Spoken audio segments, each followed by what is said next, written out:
Reddit, what's your funniest go-to story that is most often requested by your friends? Part 1. For my 21st birthday, I was working in Toronto for a few months to open a new facility. Even though I could drink just by crossing the border into Canada, my friends wanted to do something for my birthday. My company was pretty cool at the time before the economy hit the shitter, and they had to tighten things up more. So, my company flew my co-workers, who were also my friends, to Toronto for the week. They helped me do opening training work during the day, and we would party every night the whole week. When it came to my birthday, I told them I wanted to go to as many gay bars in one night as possible. So we headed to Church Street and proceeded to get smashed. I don't remember all the bars, but we were doing all sorts of shots, but by awesome Canadians, because they're the nicest people ever. The last bar we went to was a little bit further out than the other bars. There was a sign on the door essentially saying that you agreed to be videotaped by entering the premises. I thought it was just a security, surveillance camera kind of notice. There was a drag queen doing a stand-up routine with about 6 guys standing in their underwear behind her. So there I am, completely hammered with my coworkers, one of whom was my HR manager. Apparently, I was being too loud while the drag queen was doing her stand-up routine and called me up out of the audience on stage to tell me I was being too loud. I explained that I was celebrating my 21st and visiting from the States. She said she had a present for me and to close my eyes and lift up my arms. I complied, and within 5 seconds, the 6 guys standing behind her had stripped me bare-ass naked on stage in front of a huge bar full of people, including my coworkers and HR manager. She said she would give me free drinks if I participated in naked wrestling with the 6 other guys, who were pretty hot. So I agreed. So I naked wrestled in front of a crowd for about 30 minutes. Before they dismissed me back to the audience and the professionals proceeded to fuck each other on stage, I put my clothes back on. My friends and coworkers dragged me out to the car. Some thought it was hilarious, others were clearly mortified, but no one really said anything on the way back. I passed out on the ride back to our hotel. The next morning, I was afraid I was going to get fired. No one ever said a word about that night, except my best friend, who came out to me, as by turns out this bar had a website and sold videos of such events online. So, for a couple years, I was afraid of other people finding out about it. Luckily, it seems the site doesn't exist anymore. So I'm more open about telling the story. I had a lot of crazy times in Toronto, including the one time I passed out on the street during Pride dressed in rainbows and white hot pants. I didn't wake up until the next morning at about 10 a.m. splayed across the steps of a bank as customers and employees were walking around me and my stuff that was strewn about me. Doctor. Celebrated my 21st birthday in Toronto. Wrestled naked on stage in front of my coworkers. My friends and I kept this story under wraps for several years, but since it's been out in the open, it is requested all the time. Myself and 2 other male friends were vacationing in Cancun one spring.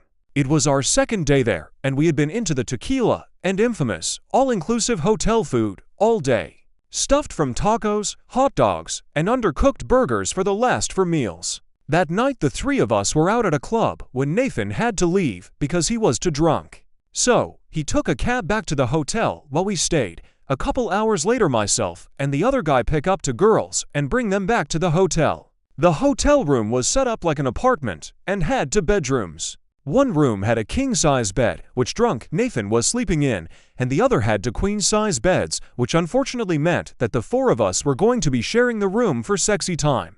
At least that's what we had planned on. We weren't even home for 20 minutes when one of the girls says she smells something weird. We all agree. She opens the door, looks into the living room, kitchen area, and lets out the most horrific scream that has haunted my dreams ever since. Both girls sprint out the front door before we can ask what's wrong, and we never see them again.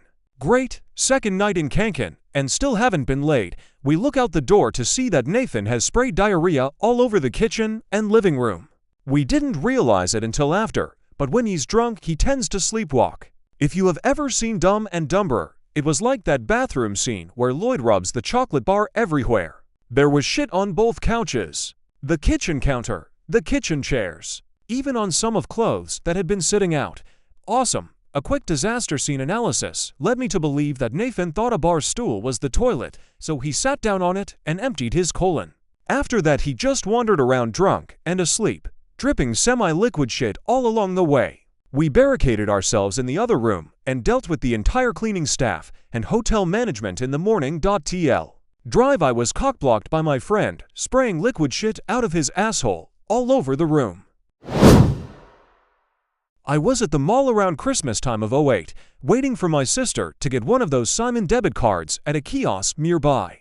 Santa was downstairs doing a Pics with Pets promotional thing, so every once in a while people would walk in with their pups.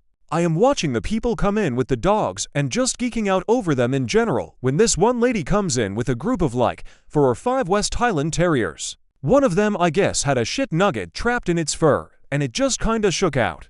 That was funny enough, I guess, but nobody noticed, and I kept waiting for anybody to step on it. It became like a poop landmine, a game of chance in my mind. This lady damn near ran over it in her stroller, which I thought would be the height of the turd hilarity, until this kid comes near it. He was like 7 or 8, and starts to break dance next to the turd. He is seriously doing these crazy-ass dance moves next to it.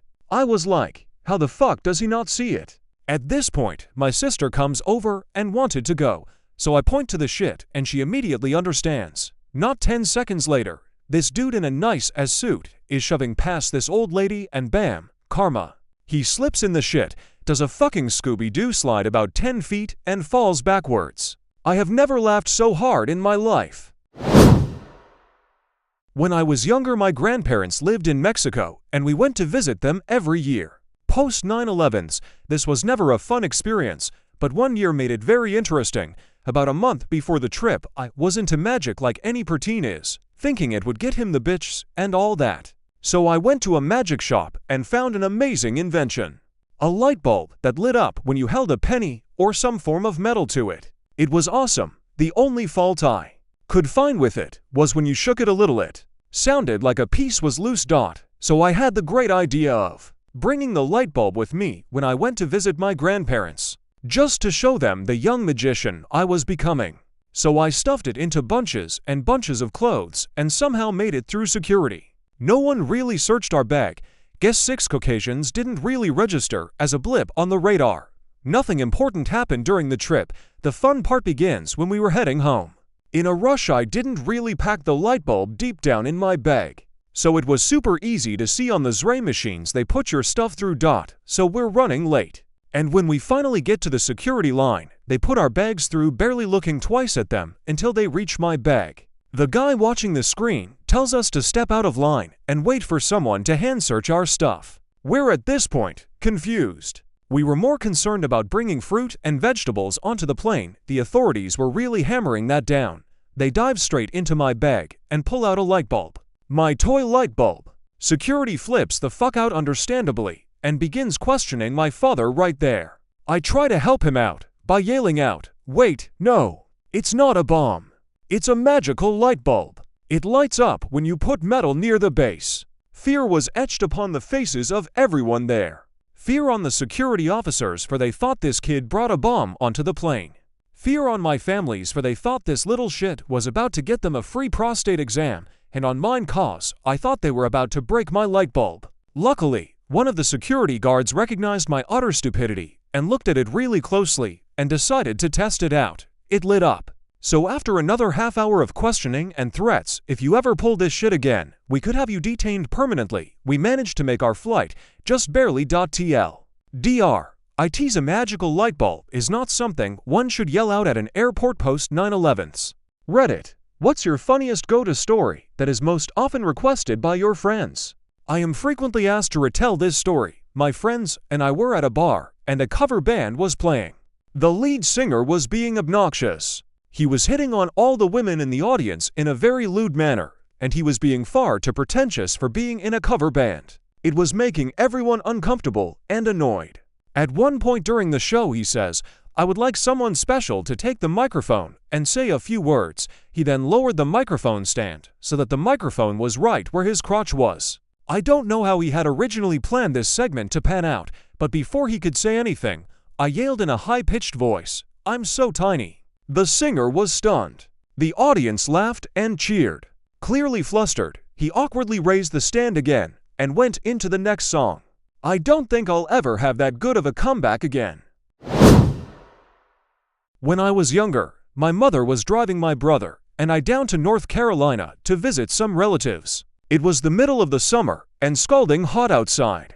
And of course the car was acting up and the AC wasn't working properly. After a couple hours of driving through NC with only the windows to cool us off, steam or smoke or something start coming out from under the hood. So my mom pulls off the highway and parks in front of what looks like an abandoned motorcycle repair shop. She gets out of the car and starts trying to fix it, and this large bearded man comes out of the apparently not abandoned store and starts talking to her. My brother and I listen and figure out that this guy works at the repair store and can easily fix our car and will do so for free. While he's doing so, he starts talking about the extremely liberal bumper stickers that my mother has on the car. He sees the Obama 2008 sticker and starts talking about how if Obama won, he was gonna move to Canada. Not because he's black, I'm not racist, but because he's a Muslim. At this point my brother and I are getting weirded out by this guy. But my mom puts on a polite face and nods her head cause he's fixing our car for free. He then notices the Bush Orwell sticker and thinks it is serious and that Bush really ran with someone named Orwell.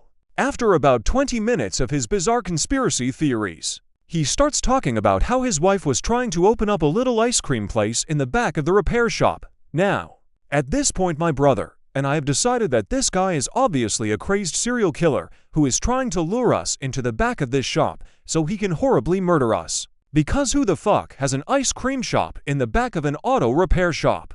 He asks my mom if she wants to buy some ice cream, and my brother and I are furiously shaking our heads no, no for the love of God, no, at her from inside the car. But her southern politeness takes over and she says yes, since he fixed the car for free. So we follow this guy back into the recesses of the repair shop. Past all the rusty tools and hanging hooks. The ice cream was actually really good. This is kind of gross, but I call it the Circle K story. The night before I drank probably 8 to 10 beers with friends and totally forgot that the next day my mom wanted me to take her out to a Dia de los Muertos festival happening downtown. I live in the Phoenix metro area, so I drive us out there. My girlfriend is along as well, and we walk around for a bit. We have some really good pulled pork sandwiches and some Jamba Juice. Yes, I know you'd expect Mexican food, but that's what we ate. Once we'd seen everything we wanted to see, we decided it was time to head home. On the way back to my car though, my stomach started bothering me. You know that feeling you get when it's like, well, I know diarrhea is coming, but I think I can make it. Double quotes. It didn't feel that bad, so I figured I'd make it home. Only a 15-minute drive. Well, 5 minutes into the drive, I realized that wasn't the case. Apparently the mix of beer, pulled pork, and juice had become some sort of ultra-pressurized shit bomb that was ready to explode any moment. I started freaking out, trying to drive safely as possible while also locating a bathroom. But the part of town I was driving through didn't have much of anything, just closed down shops and nowhere to really stop and use the restroom. Then I saw it, a Circle K corner store on the horizon. I parked as fast as possible, legs shaking, and ran inside, ready to release the nuclear bomb that inhabited my bowels. I asked the clerk, "May I use your restroom?" To which he replied, "No, employees only." At this point my mouth just sort of dropped open. I literally could not hold it any longer. "Please, this is an emergency," I pleaded, but he just stared at me, smug in the fact that I would not receive the key to my lower intestinal salvation, pissed off and nigh unable to walk. I ran back out to my car, ready to drive down the street and hopefully find another place to shit. But my mom had gotten out and was looking at a freaking Redbox. I had no time, I had to go. And there was nothing else I could do about it, so I did what any sensible person would do. I sprinted back around behind the store, dropped my pants, and shit against the back wall of the place. It was the most embarrassing yet relief-inducing moments I have ever experienced. And as I began to wipe my ass with some random receipts I had left in my wallet, I looked up to notice a group of 8 to 10 day laborers that had been standing on the street corner watched me do the whole thing. They were laughing hysterically, a few of them clapping and giving me thumbs up when I made it back to my car for a hasty getaway. My mom had the gall to ask, "Do you still need to go?" I created an account for this. My wife and I bought a Kerry Blue Terrier. Nice dog for about 20 minutes, then became the spawn of Satan. He was about 9 months old and eating everything he could find. He had 2 pounds of pork roast, $3,000 trip to the vet with some sort of internal bleeding, a 1-pound wheel of camembert. Broke the back door by leaping through the glass to $1,500 to get glass removed, stitches, etc. Broke the front door by shattering the glass to $1,000 because it was a 100-year-old house and a door size that hasn't existed for 98 years. He was fine this time. Those are just a few of the stories. He ate everything. We had a new baby, and he'd suck the socks off the baby's feet and eat them very delicate. It took a long time to work out where the socks were going until we saw him do it and found some socks in the backyard. Couldn't tell if they were in vomit or poop. Anyway, one day I couldn't find my wedding ring. It was around February. The first thought was that the dog ate it. He'd ingested a 4-inch piece of silicone from a breast pump a few days beforehand, and when we realized he did it, I threw him into the back of the truck and drove to the vet. He barfed the part up just as we pulled into the parking lot. Closing parenthesis. Of course, if this was the case, I couldn't afford to let any of his shit leave the yard until winter had passed and it had all thawed. So I started hoarding dog shit. A couple of shopping bags of it had accumulated by the end of winter. Not to mention what was buried under the snow when we were walking. I'd always have to stop and squeeze his shit to make sure it didn't turn up there. I took him to the dog groomers and asked if they could please check his shit or at least bag it so I could check it. They weren't amused. Mid-April and the backyard is thawing. I'm out there on my haunches wearing a few pairs of latex gloves, squeezing very cold, but at least squeezable, dog shit. Dinglenuts was running around the yard like a dog possessed. Next thing I knew, I was flat on my back in dog shit, and my head hurt. Dinglenuts had rammed me in the temple with his snout. He was a bit groggy, but I was worse. I went inside, and my wife was telling me I wasn't making any sense. She decided that the hospital mightn't be a bad option. I got out of the dog shit-covered clothes, threw on a fleece, and we went off to the emergency room. To PM triage nurse asked what had happened. I said that I'd been rammed in the side of my head by a terrier. She asked if I'd been attacked by a dog. No, not in the normal sense, was the reply. Ice pack and some waiting for the doctor was the plan for the next while. My head hurt. A little while later I was back to see the triage nurse. She asked someone else to come hear the story. I'm sure there was a bunch of hey. You're not going to believe this crazy stuff in the rooms that day. A couple of hours and a few ice packs later, I was taken back to a room.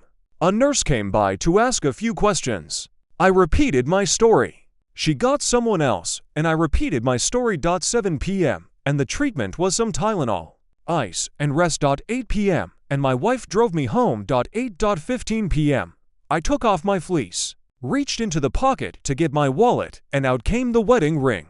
Son of a bitch. TL. Dr. Worst birthday ever. Only more thing. Just last week, he managed to open the lock and deadbolt on the front door while we were out and escaped. Got a call from the vet across town that someone was bringing him in alive and well, but found roaming the streets. Needless to say, there are more mechanical devices on the front door now to restrict his free exit from the house. There was also the time he came at my very pregnant wife with a knife poking out of his mouth. He jumped up on the kitchen counter, taken a steak knife, and then charged her with it. Gah, what a jerk. My friends love my stories about my dad because he's such an awesome guy, but so stupid sometimes. Here's a recent story. My parents are snowbirds, winters in FL, summers in NJ. My mom typically flies back and forth, but my dad drives with their 2 dogs, a lab and a boxer. My dad refuses to pay full ticket price for them to fly. My mom is constantly yelling at my dad about keeping the dogs on their leash when he walks them, especially when he's traveling and they are in an unfamiliar place. They get way too excited and will tear off running to investigate. He always yeses her to death, then does whatever the fuck he wants anyways. He's a man, so why she expected anything other than that I have no idea. While he was prepping for a recent trip from FL to NJ, she reminded him not to take the dogs off the leash when he's walking them at rest stops or whatever, because the lab had been especially bad lately with running off and not responding. When we called her to come back, she's a bit wild, but very sweet. He starts getting mad at her, saying, "Why do you always tell me this like I'm stupid, like I don't know how to take care of my dogs?" He eventually leaves after they stop arguing, and we think all is fine. Get a call later that night with an update as to how his drive was going. Here's what happened, because of course my dad knows better than my mom, and didn't listen. Dad stops to walk dogs at rest stop. Dad ignores the fact that it had been raining and the grass was puddly and muddy and lets dogs out of car with no leash, probably while saying something dumb like, "Oh, I know my girls will listen to daddy and be good and not go in the mud." Like he always does. Stupid dad turns his back to light a smoke and sip his coffee. Dad turns back around and see Boxer behind him, sniffing the grass and moseying along. Does not see Lab anywhere. Dad strolls around for a minute, calling the lab. No response, starts to get worried. She's a gorgeous example of a yellow lab. And he was worried someone might take her. Dad turns a corner to see Lab on her back in a huge mud puddle, wiggling around and wagging her tail furiously. Lab is covered in mud. Dad then tries to extract Lab from puddle. Lab refuses and runs away, thinking he is playing with her. Dad falls in the mud. Lab jumps on Dad. Boxer jumps on Lab because she thinks the lab is hurting my dad. Now everyone is covered in mud. With both dogs' collars finally in hand, Dad drags them to car and realizes he has to get to a hotel to clean them up ASAP, then realizes he is going to cover the interior of his nice car with mud. My dad loves Mercedes. Only car he will ever drive, he says. No choice. Dogs and Dad go in car, and dogs immediately flop all over the back seat. Dad gets to hotel. They are skeptical to check him in because he's covered in mud. He explains, clerk laughs, gives him a key. You'd think this was the end. Haha, nope. Dad finally gets in the room, decides to bathe the lab first. Too bad the lab hates baths and sat in the tub howling the whole time.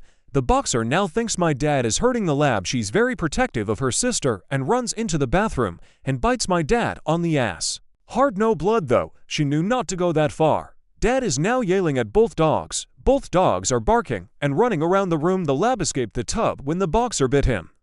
Now Dad is running around the room with his two fake hips, trying to get one of them into the bathroom and shut the door so he can clean up. Now the room is covered in mud, too, mind you. Dad gets Lab in bathroom, shuts door. Lab starts howling again because of the awful bath.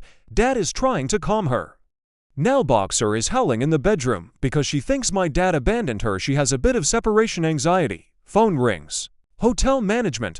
Is everything okay? A few of your neighbors have complained about a lot of noise. Dad apologizes and manages not to get kicked out of hotel, but ends up having to pay for damages to the room. Mud everywhere. I think a lamp got broken during the whole everybody freak out and run around the room bit. My mom laughed so hard she couldn't breathe and had a panic attack. Then started laughing again when she realized what the fuck she just heard. I have never stopped giving him shit for this, but he did admit that mom was right, and from now on he would listen to her about the dogs only. He says he's right about everything else. TL. Doctor. Friends like stories about my dad. Dad likes to not listen to mom's words of wisdom about our crazy dogs. It bites him in the ass, literally. I'm sure many of you have been drunk to the point of throwing up. Natural reaction, right? Body full of toxins. It wants to remove them in the quickest possible way. Well, an old housemate of mine does not, cannot, and will not throw up whilst inebriated. One evening, he was out at a fancy-ish do in a fairly nice suit. At about 2 a.m., he stumbles back into the house as I'm sitting there with early morning Xbox for company. He sits down, and a smell starts rising, eyes watering. I compliment him on the excellence of his flatulence and continue trying to pound some NOOBS. He starts drunkenly mumbling about how good a night he's had. And then my game ends, NOOBS regrettably unpuned. So in his alcohol-addled state, he decides it's a great idea to see what wonders Freeview Porn has to offer. There are horrors there that H.R. Geiger and H.P. Lovecraft combined could not envision.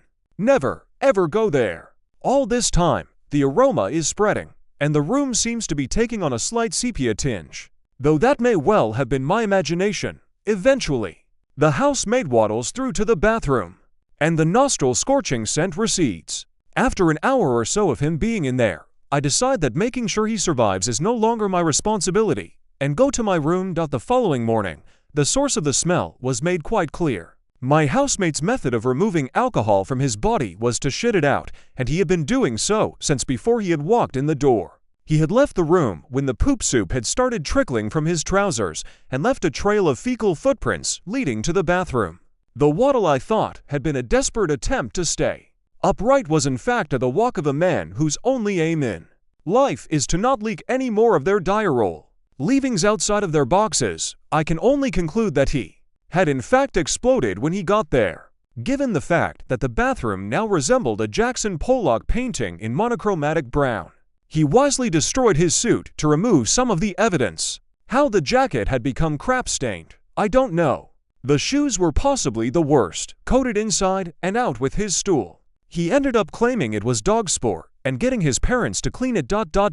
It was days before any of us could enter the lounge or bathroom again without smelling it. We wondered about simply destroying the sofas. Doctor, I ran out of synonyms for poo because of my housemate's doings.